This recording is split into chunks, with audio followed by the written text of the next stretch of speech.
ایک نواب نے اپنے بچپن کے ایک بے تکلف دوست سے جو غریب کسان تھا پوچھا کہ بدبخت تمہاری صحت کا راز آخر کیا ہے؟ میں بادام اور 4 مغز کھاتا ہوں، مربے اور پھل تناول کرتا ہوں، مصفہ پانی میرے لیے فلاں چشمے سے آتا ہے، پھر بھی صحت ہے کہ پھس سی رہتی ہے، اور ادھر تم ہو کہ کھٹی لسی تمہیں مشکل سے میسر ہے مگر ہٹے کٹے تنو مند ہو۔ کسان نے کہا کہ نواب صاحب آپ کیا کھاتے ہیں؟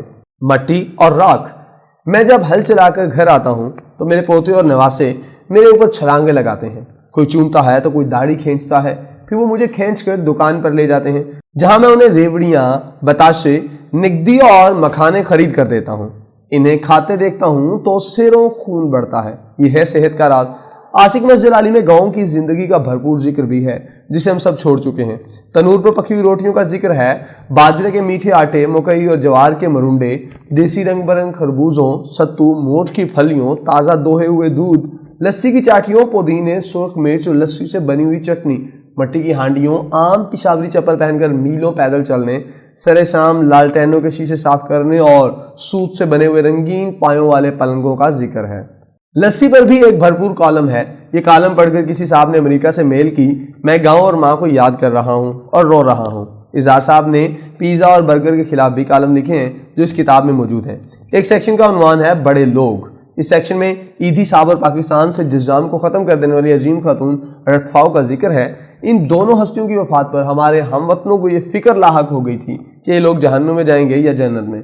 اظہار صاحب کا جمشید مارکر اور سوڈان کے عالم اور سیاستدان ڈاکٹر حسن الترابی پر لکھا ہوا کالم بھی پورا مقناطیس ہے۔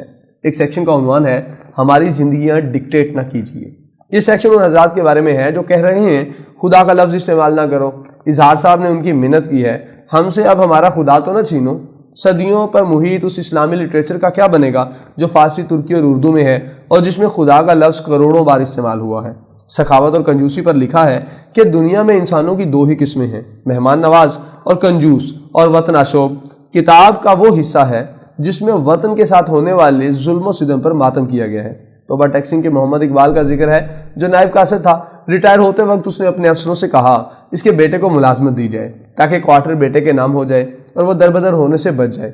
اسے رول پوزیشن بتائی گئی، بیٹے کو ملازمت اس صورت میں ملتی ہے جب باپ ڈیوٹی کے دوران مر جائے۔ اس میں محمد اقبال دفتر کی چھت پر گیا اور نیچے کود کر خودکشی کر لی۔ یوں سرکار کی شرائط پوری ہو گئی۔ سنگاپور کی خاتون اول کا ذکر ہے جو امریکہ کے دورے پر گئی تو ہاتھ میں $11 کا بیگ تھا جو سنگاپور کے ایک سکول میں زیر تعلیم خصوصی بچوں کے ہاتھ کا بنا ہوا تھا۔ ایک غیر ملکی کا ذکر ہے جو پاکستان میں گھوم پھر کر کسی سے پوچھے بغیر خود اس نتیجے پر پہنچا کہ حکمران کرپٹ ہیں، افرادی قوت کی ترقی پر توجہ صفر ہے اور عوام سیوک سینس سے آ رہی ہیں۔ کیسے؟ اس کی تفصیل بھی بتائی گئی ہے۔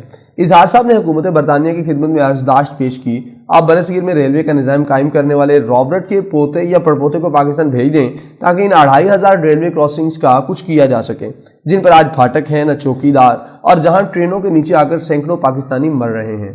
عاشق مسجد علی ان لڑکیوں کا ذکر ہے جو مغربی ملکوں میں پلتی اور بڑی ہوتی ہیں اور انہیں بعد ازاں دھوکے سے وطن واپس لایا جاتا ہے اور زبردستی نیم تعلیم یافتہ کزنز کے ساتھ باندھنے کی تیاریاں شروع کر دی جاتی ہیں۔